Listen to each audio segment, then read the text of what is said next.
नमस्कार मंडळी, ग्राउंड रियालिटीमध्ये आपलं सगळ्यांचं स्वागत. मुंबईचं बदलतं रूप आपल्याला पाहायला मिळत आहे आणि महानगरपालिकेच्या महत्त्वाकांक्षी प्रकल्पांपैकी कोस्टल रोडच्या एका टप्प्याचं उद्घाटन येत्या 19 फेब्रुवारीला पंतप्रधान नरेंद्र मोदी यांच्या हस्ते होणार असल्याची चर्चा सध्या रंगत आहे. प्रकल्पाचं काम पूर्ण झालेलं नसतानाही लोकसभेच्या निवडणुकीपूर्वी काही भाग सुरू करण्याचा राज्य सरकारचा प्रयत्न आहे.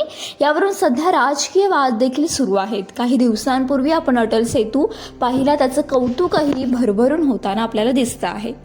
प्रिन्सेस स्ट्रीट ते वांद्रे वरळी कोस्टल रोडच्या टोकाचं वेस्टर्न टोकापर्यंतचं काम हे बांधकाम सुरू झालं असून 84% काम हे पूर्ण झालं आहे.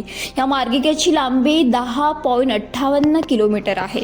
या प्रोजेक्टची मूळ किंमत ही 12,721 कोटी होती. मात्र GST वाढवून 12% 18% झाल्यामुळे वरळी येथे पुलाच्या खांबांमधील अंतर वाढवून देण्याच्या मागणीमुळे प्रकल्पाचा खर्च आता 13,983.83 कोटींवर गेला आहे.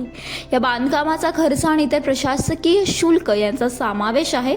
आतापर्यंत 79% म्हणजेच 11,000 कोटी रुपये खर्च करण्यात आला आहे.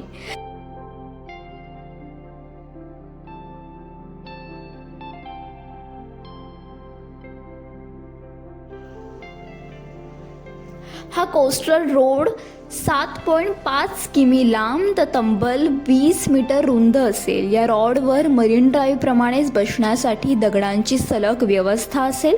भरतीच्या लाटांपासून संरक्षणासाठी समुद्री पदपथाला लागून सी वॉल बांधण्यात येणार आहे. या सी वॉलचं काम 84% पूर्ण झालं आहे. प्रियदर्शनी पार्क ते वरळी सी फेसपर्यंत हा पदपथ असेल. येथे चालण्यासाठी जागा तसेच सायकलिंगसाठी मार्गिका असणार आहे. या पदपथावर येण्यासाठी पदचाऱ्यांना भुयारी मार्गातून न्यावं लागणार आहे. सागरी किनारा मार्गावर कुठलेही सिग्नल नसल्यामुळे व वाहने ताशी 70 ते 80 किमी वेगाने येत असल्यामुळे रस्ता ओलांडून येता येणार नाही. त्यामुळे या पदपथावर येण्यासाठी सागरी किनारा मार्गावर 20 ठिकाणी भुयारी मार्ग असणार आहेत.